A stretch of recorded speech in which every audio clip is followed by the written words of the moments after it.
Recognition, power, and influence is your birthright, and this podcast shows you how to get there. Welcome to episode number 241. Today's episode is a special interview with the magic woman herself, Eyenie. Eyenie is a superhero in my mind when it comes to attracting, bringing in, embodying magical energy in the real world.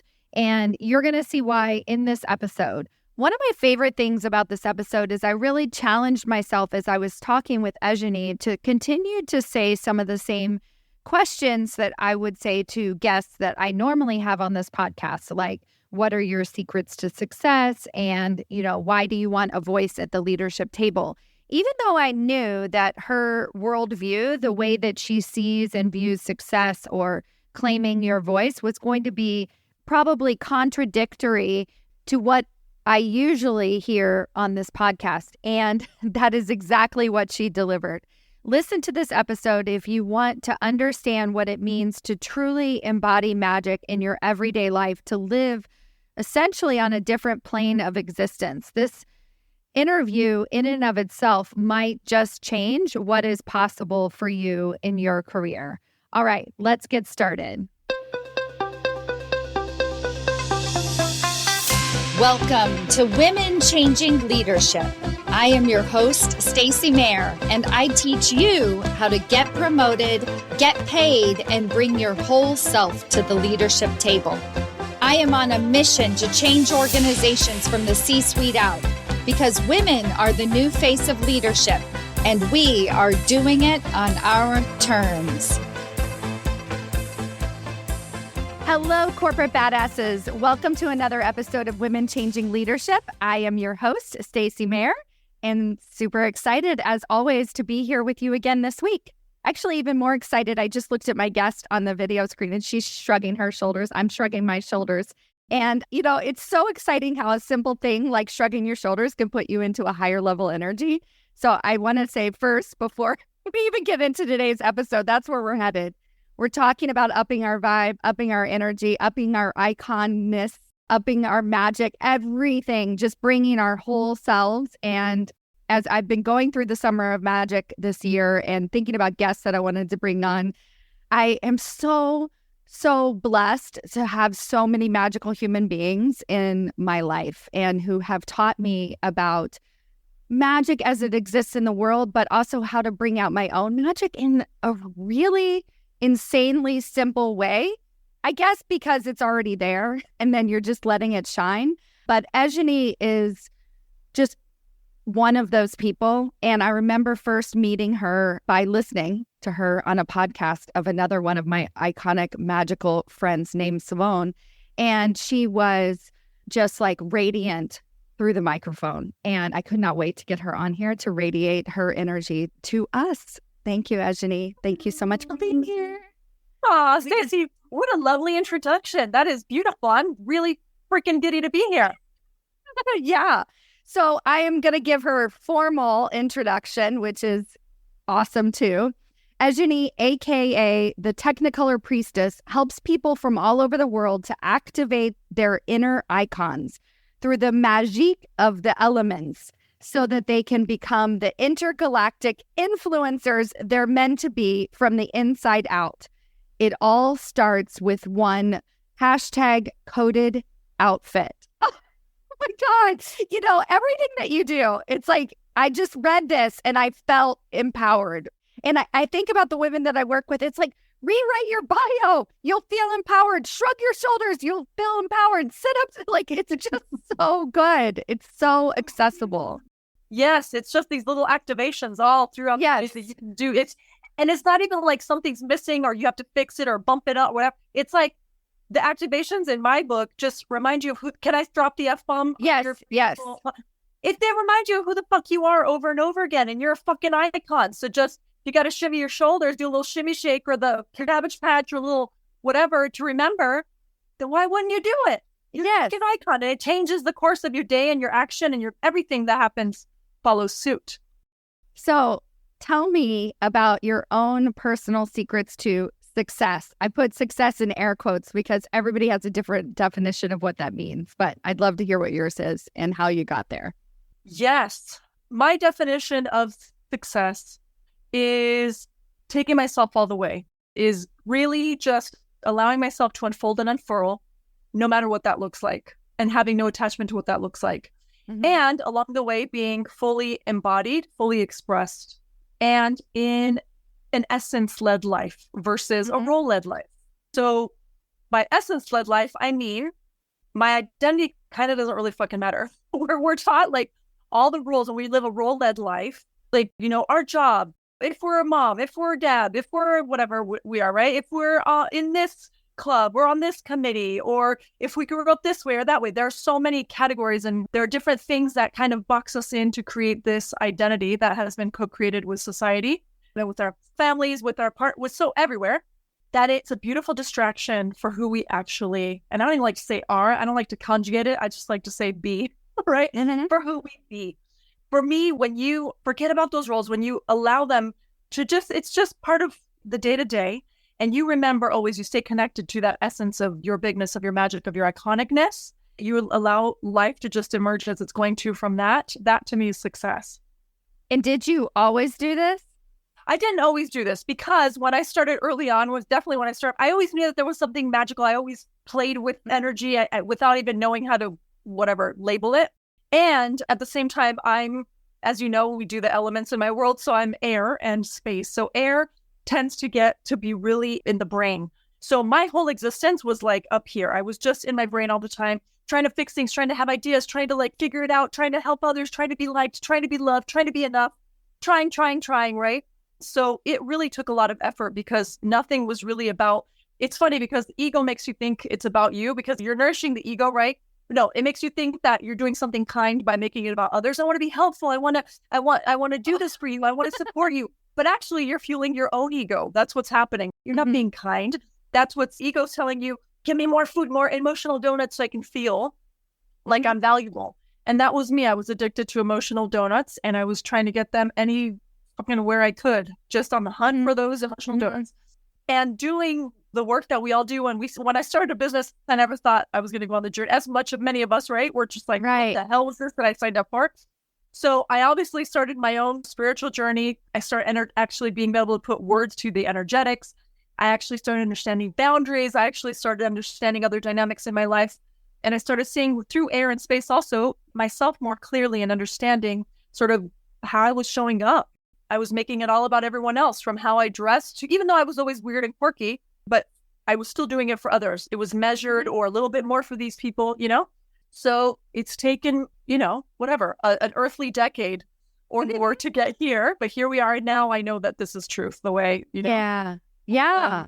That was a very long-winded answer. It's so good. And, you know, one of the things that got me very excited when I first met you, and I want to talk about the elements, is I am also air and space. And I look at you and I'm like, wow, I want to be like Eyenie. Like, I'm just like, she just radiates. She's magnetic. Everything she says seems so aligned, and all of these things.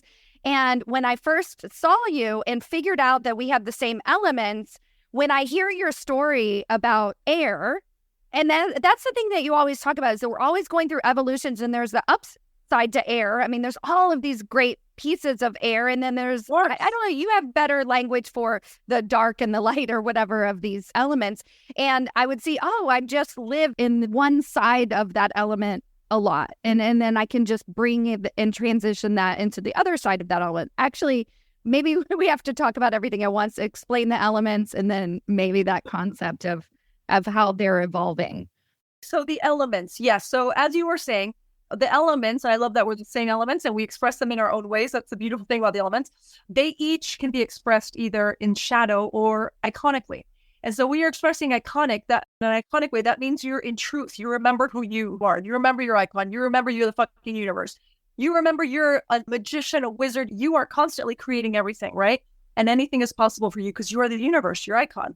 When we're in the shadow, that's where we're really trapped in ego. That's when we kind of forget that we're more than just the human.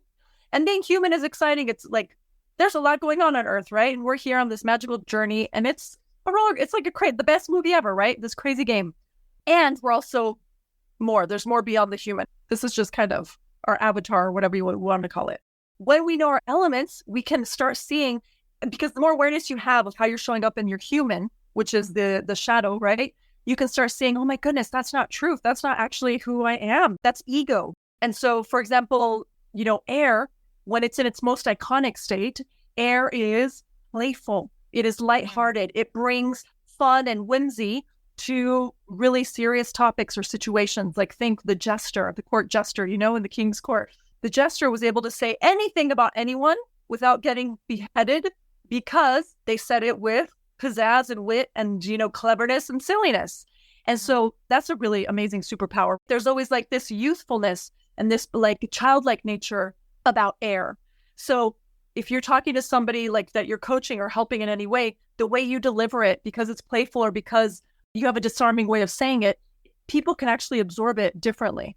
Certain people are going to absorb it better when you say it or activate or whatever than other elements. So yes, so air is playful. It's like springtime. You want me to go through all of the elements just quickly like that? Yeah, I think it'd be useful. And then if there's also a resource or something, we'll link to it so that people can, because I know you have lots of free resources that you can download and ways that you can learn more about it. Yeah. The second one, space, right? Space. So space shadow, for example, we retreat because space is like the innovator, the visionary, the inventor, right? Space brings in shit that the Earth has never seen before, or it takes concepts that are already here and makes them into something totally new that the Earth has just never seen before. So like inventors, that's that space visionary energy. And so it can be a little off-putting. It can be confusing. It could be a little eerie and awkward.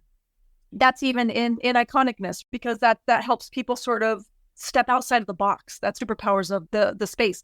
When you're a shadow, though, you think something's wrong with you. You try to fit in. You try to dress like a normie or like a Earth person, right? Like, I don't want to seem like this alien. I want to feel fucking normal. So I want to, like, for me, it was like, I want to be organized. I want to wear like smart slacks. I want people to think I'm really like, you know what I mean? It was very cute. So yeah, for space, you just kind of feel like an alien a lot of the times when you're in shadow. And then that makes you retreat and not really put anything out there because you're afraid of kind of being shunned or ostracized or mocked or whatever. So that's space. And now water is very internal. It's very profound. It's very deep feeling. It's very comforting. It's soothing. I like to say that people who are water have big hug, like a warm hug energy. The shadow side of that is that they can have very wishy-washy boundaries. They can drown in their own emotions and get overwhelmed easily with that. And so obviously when that happens, you can't really canalize or like focus on anything, because imagine water, right? It's kind of constantly moving, going deeper, and you can get stuck in your feelings and think you're too intense, and people, might think you're too serious or too, complicated. So that's a shadow expression. And so you try to overgive and you don't have boundaries, and that depletes you as a water. And then fire. So fire is the most extroverted of the elements. Fire is edgy. Fire is always pushing the edge. It's rebellious, which can really help because it starts shaking things up. It's a trailblazer. It moves energy. It literally can light fires under people's asses and help them, like alchemy, right? Transform very quickly because they're showing you, they're leading by example. Simone is fire, for example. And so the shadow, though, you kind of start rebelling for no reason. You kind of say, fuck you, and like burn bridges because you don't want to get hurt right before. And so you can find yourself being kind of caught up in being productive and just going as a distraction and kind of destroying relationships because you don't want to get hurt, or because, just for the sake of rebelling. That's kind of one of the shadows also. So that's fire. Earth, though the word for earth I like to use is grounded. So earth, classic, tried and true, timeless, dependable, reliable, which are all beautiful things. And when earth is in shadow, earth can tend to almost, it's like that hoarder energy where it's like, I'm going to wait until everything's perfect and strategic until I know it's time to say go. It's kind of the perfectionist vibe. And then it's almost like they got toppled over by all these things that they've been like putting aside until they're perfect, and they don't move, they freeze. And also a lot of times earth, they can overanalyze, over-strategize, without actually, taking action like that. And they fear being kind of boring because they're so grounded, and they are, black and white in a lot of ways. So that's earth. And then I think we got them all. Yeah, we got them all. And then I was thinking about the combination of, so I feel like air feels very familiar to me and I understand it. It's sort of like I identified, I think you actually have a quiz or something that you can do to figure out your elements. Yeah. And I remember that one was just so clear. And space, I was like, really? Space was almost like a stretch, a desire, like I wanted, which also made me think that I was probably space because that's how I was out here. I was like, I want that so bad. Anyway, so there is that combination. So I'm sure for some people, it's the combination that really makes them come alive. Can you talk about that a little bit? Definitely. So the way, like we were talking about earlier, when you're living a role-led life, right? Constantly you're we want to be loved. We want to feel worthy. We want to be accepted lest we die. That's what we think, right? If nope, these people don't love me, I'll die. So what becomes very easy to do is sort of default to a way of being. So the people around you, they're going to kind of, depending on where you are, how you grew up and how you live now, all these different factors, you're going to start defaulting to those parts of your elements that are kind of acceptable. And so let me tell you, if we look at air and space for you, air is a lot more palatable. It's a lot more digestible. It's friendly. It's nice. It's funny. It's quirky, right? It's easy to be around. Whereas space can be unnerving. Space can be off-putting and awkward and like, whoa, with crazy ideas. So, and avant-garde. So of course that feels less safe. So in your case, air felt like home. That's where you subconsciously, like you were taken that it got to lead the way because that's what got you more approval, more likability, all these things that made your life easier.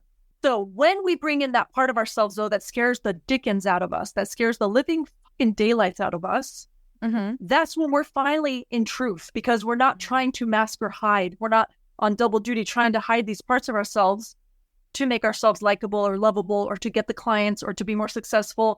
There's no ulterior motive when we get to be our entire selves anymore, right? Yeah. There's no ulterior motive. There's just truth. This is who I am. This is it. This is like me. And when that happens, like the highest frequency, the most attractive frequency is truth. So when you're in both of your elements, when you have fully accepted, embraced, and are now embodying the characteristics of both of your elements that maybe scared the shit out of you, then you really are leading an essence-led life. And then you can actually start kind of, instead of trying to figure it out like all out in your brain and like, brainstorming and like here on earth and strategizing and trying to fix things, you kind of get into this level of connectedness because the clutter is gone, the chatter's gone. And so the way you're moving through the world and, how you make decisions, how you know to move forward on something, it's a totally different game. You're not braining it. Ego's not whispering in your, the worm tongue. What is that? Is that what it is? Worm tongue trying to like tell you, do this. This is safer. Or this makes more logical sense. It's more rational. You're like, you know what? No, I received this message. I have this knowing. And this is what we're fucking doing, period. And that's it. And I know what happens. I'm not attached to the outcome in any particular way because I know it's just unfolding. And that's it. And that's all that is required.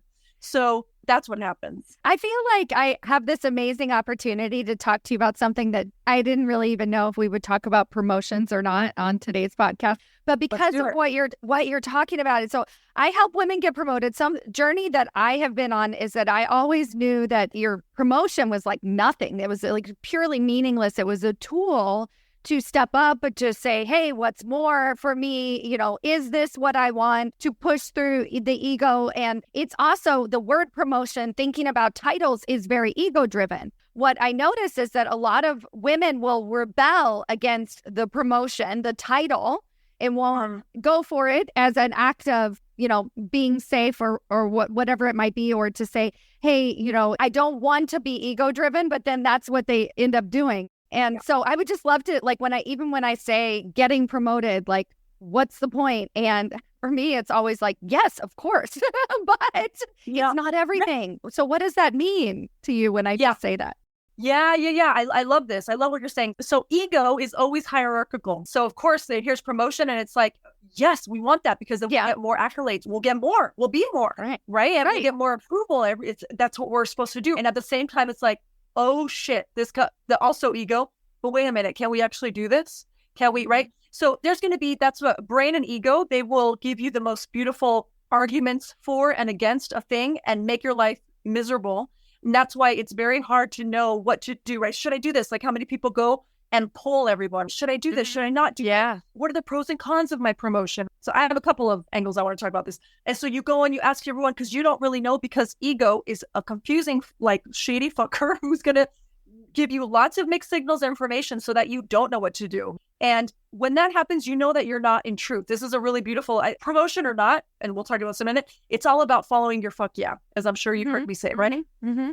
So if it's like you're hearing external voices, right? Like, oh my gosh, then I can pay my mortgage. Oh my God, but it's going to be so much more responsibility. But you know what? It's okay. Okay, if you hear all these like counterpoints and it feels like you're trying to talk yourself into something or out of something, that's brain. That's never truth. Never, ever. So when we move out of the land of hierarchies and comparison and scorekeeping, because promotion means you've done a lot of good things. You've ticked some boxes, you've gotten good reviews. So your scorecard is pretty high, right? Mm-hmm. It's just like school. So you got a badge or you get a brownie point or whatever the fuck. That motivation is always brain. It's always ego. It's very rarely in truth. However, if you know that you're operating as iconic you, right? You're letting it all hang out. You're letting it like, yes, maybe I'm whatever. I'm fire. So yes, I'm fierce. Yes, I'm always pushing the edge. Yes, I want to trailblaze. Fuck yeah, right? And you're earth. Yes, I'm strategic as fuck. I'm amazing at what I do because I can simplify things and I'm so brilliant, whatever. If you own that and a promotion comes your way and you actually just, because the way you're moving is clean and it is not ego driven, you're living an essence of life, there's no question. It has simply been put in your past, not as a way to become better or to step it up or to, level up. Like there's no such thing as that. That's all ego shit. It's just what's next on your path. So if it's been placed before you, then you just know that's just the next part of the unfolding. And it might literally be about the promotion to teach you some cool things. And now you're going to be better for the team and the company. And there's this whole unfolding. Or there might be a non-literal, unfolding. Maybe you're supposed to meet a person who gives you that $1 million idea that you then leave the company to go and execute. So it's getting to the point where you can trust. That's the thing. It's a promotion or not it's anything that appears in your life. Getting to the point where you can say, let's fucking do it. Because it's like that movie, Yes Man. Have you ever seen that movie with Jim Carrey? No, I haven't actually. It's really fascinating. Yes, man. So because a lot of us also, there's so many things that we've wanted, right? Because we are the creators. We are iconic. We are like so many things. We just have a thought and it literally comes to be. I love this. An amazing woman who I follow, she was saying, if you look around, every single thing in your life, this wig I'm wearing, my cup, your glasses, everything had to be a thought. It had to be in consciousness. It had to be before it came into the 3D. That means we are constantly creating everything. We create everything. So if you remember that you're that powerful, right? So when things start finally coming and then you say no to it, that's it's interesting. It's very human. It's ego, right? So Jim Carrey, quick synopsis just because it's fascinating.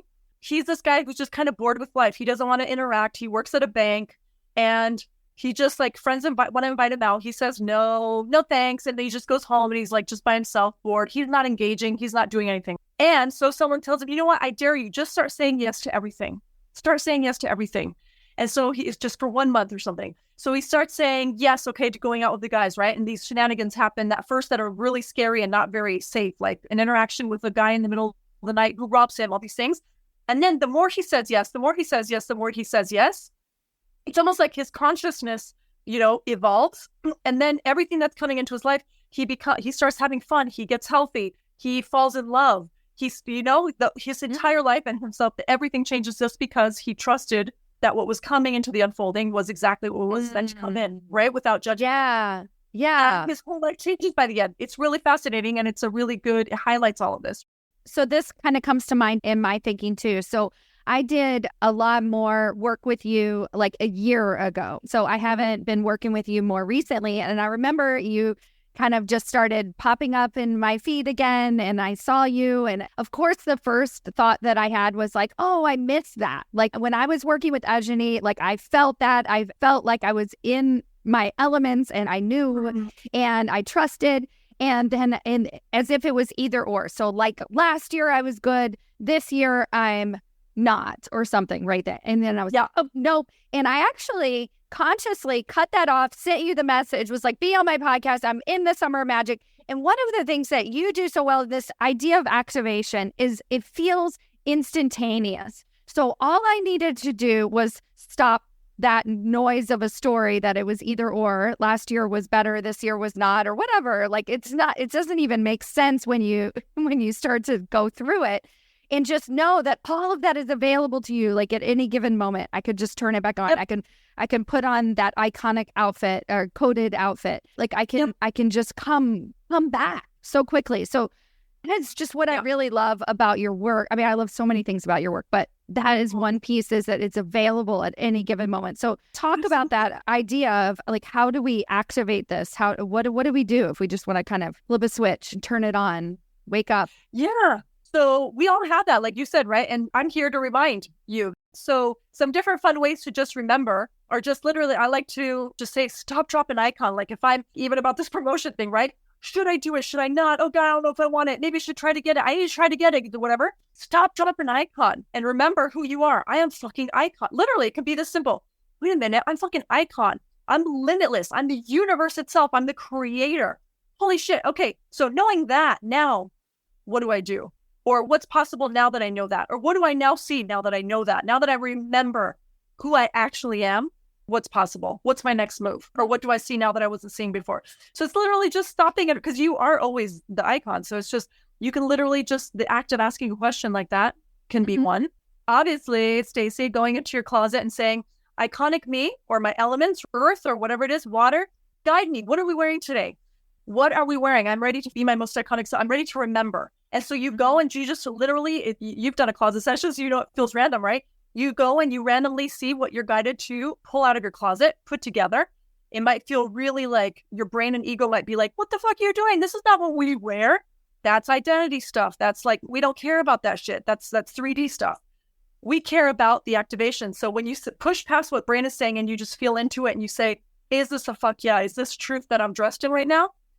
That's what's going to activate you. And that can also, it's a beautiful thing. That's the only reason really I'm obsessed with clothing, is that they can remind you also, they can jolt you into remembering who you are. When you go and see in the mirror, you're like, how many times I've heard people say, my brain is screaming, like I feel sick to my stomach. And at the same time, I've never felt more powerful. I've never felt more amazing. This is who I am. This is the first time I'm seeing myself. And so clothing, if you take your brain out of it and actually just ask, you know, iconic me, and I can give you a link to a free guide also that has this, it walks you through this. That's an amazing way to just switch and remember who the fuck you are. It's so available to you. So I have a question that I ask all podcast guests, and I'd love to hear from you too. Why do you personally feel motivated to have a voice? I wonder if I even feel personally motivated to have a voice. I know that's a weird answer. I don't even think I feel personally motivated to have a voice. I feel motivated to take myself all the way. And if part of it is where I remind people through the elements that they are iconic, then that's what it is right now. And who am I to say no? So, okay, this is so good. And that's why I was like, I'm just going to ask you this question. I had a feeling that it would be different, like answer-wise. I think, let's spend a minute in this. So that feels back to these things that are being given to you. I wonder, when you were talking about the promotion specifically, I was thinking about the person who waits for it to be given to them. That is not what you're talking about, I don't think. So that is very common, feels like that sort of ego, I'm going to be good and then I will be accepted. That is not what you're talking about. Right, exactly. So we're not talking about that. But then you're like, oh, this is my gift. This is what's being given to me. And I'm going to follow this train. Let's like unpack that a little bit more. What does that mean? Yeah. I don't even, and I know I'm going to keep saying weird shit, but I don't even think this is a gift. I just listen. Yeah, please.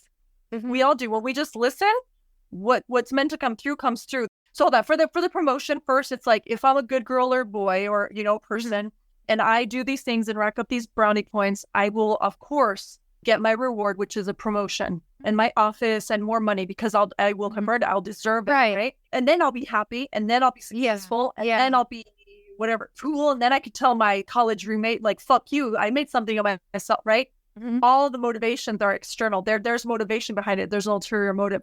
So I would say it's not about like, and also waiting. I have to wait to get a promotion. So that also says something or someone outside of me determines that when I've done this, when I've met this condition that maybe I don't even understand what it has to be, then I'll get that reward. The thing is, it's not even about the promotion. The promotion doesn't really matter.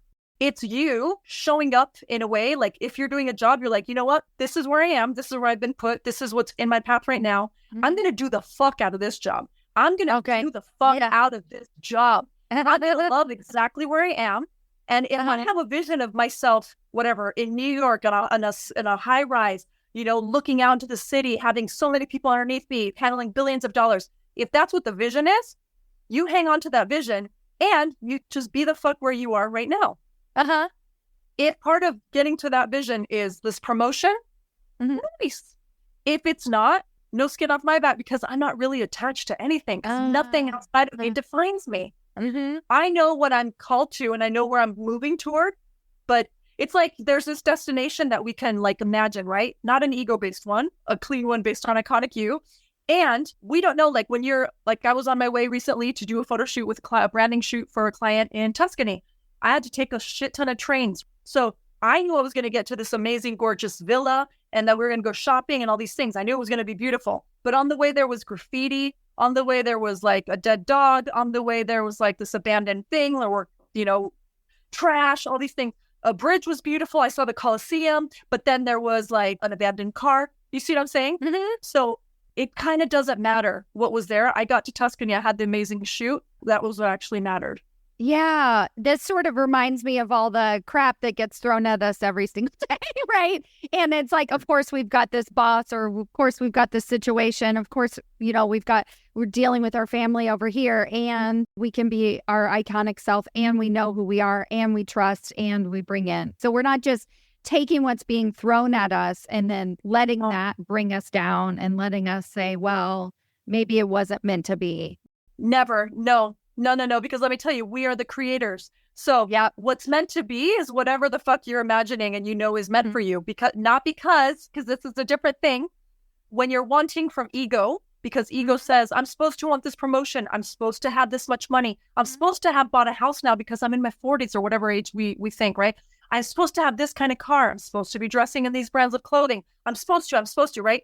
That's all the ego shit. When you are in your iconic self, when you're actually fully embodied, being in your essence, and you start like feeling and just allowing what you actually, the iconic desires, the clean desires, you start focusing on those, all the little shit, the petty stuff. And I don't mean to say that like family. Right. I'm not petty. Yeah. But I mean, it's the 3D details. It's like micromanaging everything. When we can zoom out and know, no matter what happens right here, I'm staying tethered to that. Period. And that's what matters. I do my best again in this moment, always. I know that that's inevitable. Yeah. You've talked before about these leaps that you have experienced in your life where things within the elements or in this 3D world, you feel like a jump. I don't know how to explain it. You explain it. But I'm very inspired by that. Sometimes I feel like I will feel my ego kick in and want that to happen and be like, can I just change? Can I just leap? Can I just be different? Right? Can I just be there? But the way that you've described it too is a sort of like magical opening or whatever. And do you know what I'm talking about? I guess. I hope. Yeah. I mean, one time that I can specifically, that I think you're referring to, because I think it was around the time we had a program together, was when the time on our clocks jumped. Yes. Yes, exactly. Yeah. I know people are going to be like, what the fuck is she talking about?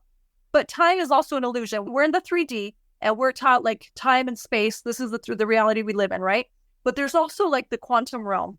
And the quantum realm is actually the space of creation, the 0 point field. That's actually the stuff we were talking about. My cup, my tissue, everything is created there. That's the actual place of creation. And then it comes here, right? I'm sure you've heard the expression like there's a glitch in the matrix or something, right? Yeah. So when you have sort of, and it's not about a physical change, but when you have changed your consciousness and become aware of something and remembered more of who you are and you're actually embodying it, the 3D, it's not unavoidable. It will change to match that, right? It will change. And I'm not talking in a manifesty way. It's just your vision and what you see and what you're connected to is different. You can see sort of the subtle realms. And so time, like it felt like just like a little wing from the universe. I had a moment when we were on vacation a few years ago. We all did with my dude and my tiny dancer, where there's just all this weird shit happened. I had sort of, my business had kind of shifted and I entered like this whole other plane, and we were walking and I was looking at my phone, and I think my dude was looking at his watch, and it was, well, I'm going to make up a time, but it was like 3:10. And then before my eyes, instead of becoming 3:11, it became 3:12. So on my phone. So it's like, because you're just not on the same timeline. You're not on the timeline anymore. You're not on the 3D timeline. That's it. Yeah. And so when you're not attached to time, when you're not attached to all these rules and conditions, everything is possible. It's real magic. It's real magic. Yeah. Yeah. And thank you for that story, because as we're talking about the 3D world, and it's important to remember that possibility and to kind of hear that story. Even if I don't understand it, I want to hear it again. I keep being drawn to it as a possibility and open to that and that reminder. As we wrap up today, I'm wondering if there's any final words of advice for somebody who feels a little bit like, oh, wow, I'm definitely in a box right now. I'm definitely showing up at my job. I'm definitely doing my work. I can see where I want to go, but that feels really hard. What have we missed? What do you want to share? I would say just remember who you are. Like, really, if you even have to put it in your phone, like, who am I really? Just put that in your phone and answer it every day. Who am I really? Who am I really? You can say beyond my job, right? Who am I really beyond being a parent or whatever, a partner? Who am I really besides being on that committee? Who am I really besides being a member of that community? Who am I really? Like, just ask that over and over again, and allow yourself to receive the answer. Allow yourself to start seeing your bigness and make it a fun game, right? Like time hopping, that's fucking fun. This shit is fun. Not doing anything serious. And it's accessible to everyone. Like, we're all fucking magical. When I say we're all iconic, I mean we're all iconic. So it's like, what would it take for you, darling, your listener, to remember that you're iconic, to remember that you are nothing but fucking magic, and that you can literally have anything you desire. Literally. It gives me butterflies and goosebumps. Literally anything you desire, you can create out of fucking thin air if you only remember who you are. That's it. So just ask that question. Who am I really? But actually, who am I? Ask that every day for I don't know, 21 days, and just see what comes up. You'll start noticing when you're open to that, you'll start noticing magic, start seeing things. Another fun thing to remember that you're magic. This is a simple exercise that actually is also fun. Pick any random object. You don't believe that you're a creator? Pick any random fucking object. A heart. For me, it's been purple cars. Whatever. Literally, clowns. Any object. And start focusing on universe or iconic me. Show me a purple cup as much as I want to see purple cups everywhere. I want it to be fucking raining purple cups. Purple cups. Let me tell you, my purple car thing, I still every single day see a fucking purple car in a small France. Like, who would think it, right? So choose an object and focus on it. I really want to see, man, it's like, think about it. And then start noticing how many they start appearing in your 3D reality. And you have done that. Yeah. So I know that you have some magical offerings going on right now. Tell my listeners how to find you and follow you and everything. Yeah, yes. So right now, a good place to start would be the quiz also. If you really want to start remembering who you are, knowing what your elements are. So you would take the quiz twice, it's free. And you just start seeing what resonates and just start playing and being willing to get uncomfortable with parts of you that maybe you've rejected. That would be a really good place to start also. Can I give you the link later? Yep. Okay, beautiful. Called the Iconic Brand Quiz, but everything that's in there you can apply it to anything. That's one way. If you are interested in learning more, I do have some one-on-one spots if anyone wants to go, really fucking go for it. Well, right now I have a group program. It's called the 6-Figure Icon. So it's for icons who really are ready to activate what I'm calling sort of their opulence codes based on their elements and start creating a minimum of $10,000 a month. So that starts on Monday. And I'll send you a link to the other freebie, which is a guide to start creating iconic outfits you can start activating right now, no matter what you have in your closet, because it can happen.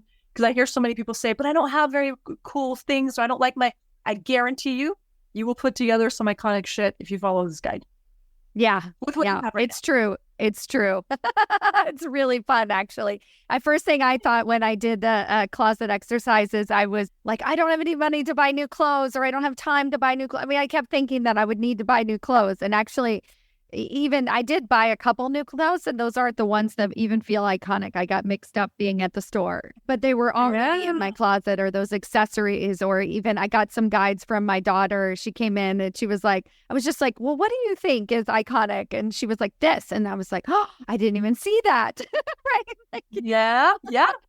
I love that. I love that. I love that. Yeah. That's super fun. Eyenie, thank you. Thank you so much for being here. I feel uplifted in my day and my weekend and my summer just by being in your presence, but also by being reminded of my truth and being able to activate myself as well. So thank you. Thank you so much. Yay, my pleasure. Thank you, Magical Stacy, iconic Stacy. I'm so grateful. This was so much fun. Thank you. And thank you for everyone listening.